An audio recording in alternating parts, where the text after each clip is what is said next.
money's power in any country, in any area, any neighborhood. And Paul Castellano made billions personally and billions for not just for the Gambino family.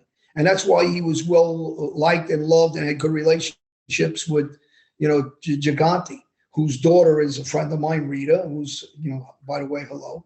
And she's a good woman. And, this guy was a businessman. He knew how to make relationships with other families and to make them wealthy. And as long as guys are making money, it's like anything else. It's just very simple, mathematical, deduction from this. When you say to somebody, me and you are making money, and me and you are making $1 million each a year, and if somebody hurts you, that I lose that $1 million. Maybe I don't like you personally, but I respect you and like you because you're making me wealthy and rich. The same thing with Paul Castellano. So obviously, the Lucchese family and Genovese family had a relationship with Paul Castellano because of the money they're making with him. And Paul understood that and made them rich, and that's what made him such a powerful boss, because you go across the aisle and you make relationships with other families. It's not like people think, all these guys from Colombo family, Lucchese family, we all grew up together. Some of us went one way, but we're all friends. We go drinking together, we go eating together, but we may kill each other too if we cross each other financially, and we kill each other in our own family too for the same reasons. But the idea is to make money and stay powerful. And when a group of guys like John did, and I understand why John did it, and without getting into long stories, but once John does that, he just destroyed the relationship with Genovese family and Lucchese family. And John was, if you're ready to take that on, okay. But if you're not ready to take that on, you just killed billions of dollars and you brought a family's net worth down from billions to, maybe $250 million. You killed the earning capacity of a family. And Paul was not only a businessman, but he actually had more guys killed than John Gotti did. So he was a killer, just not by his own hand. And he was intelligent enough to have guys like Roy DeMeo around the Gemini Lounge, for people that don't know, with Tester and Anthony Senta and Nino Gaggi. Those were a crew that was run by Paul Castellano. And the Westies, also the Irish crew, were also controlled by Paul Castellano.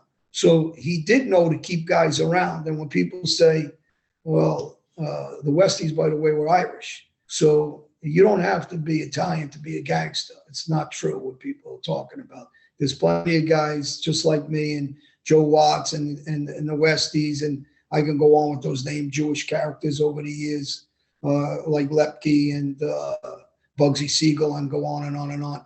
That, these guys were, people want two things in that world. They want intelligence with earning capacity and violence. And if you are one or the other or both, you're an asset to the mafia.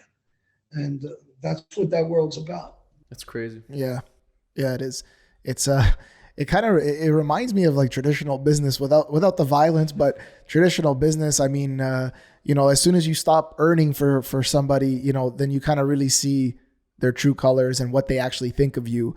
I've kind of gone through that in my career too. But in any case, someone who's really popular on the internet more recently is Andrew Tate. And Andrew Tate has a message that he claims for the youth, and specifically for young men who, he has his messages, and whether people agree with it or not, he's made a lot of noise on the internet. And I think he's going through some things now at this point in time, but he's made a lot of noise on the internet. But what are have you listened in on any of his stuff? Like, what do you think about him, or do you even know who he is?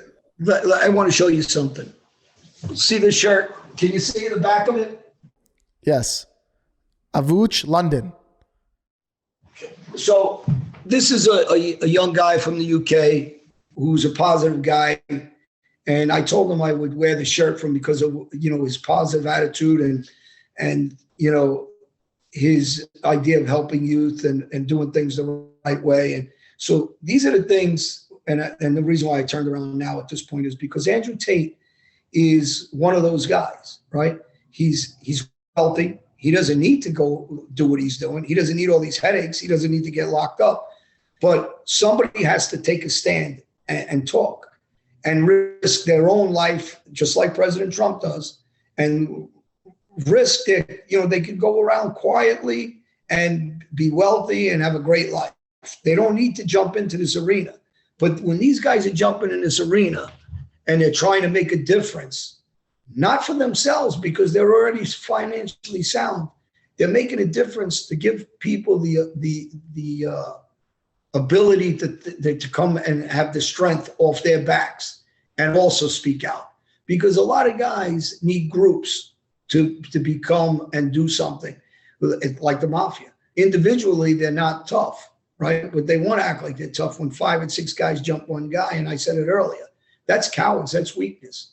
But when you could be a Donald Trump and go against the government, and you could be an Andrew Tate and go against the government, now you're a man.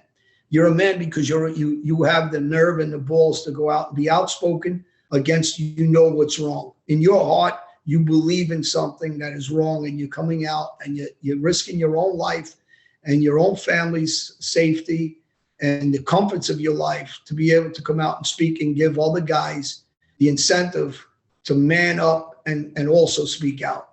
And one man at a time changes things. So you need to get people to step forward.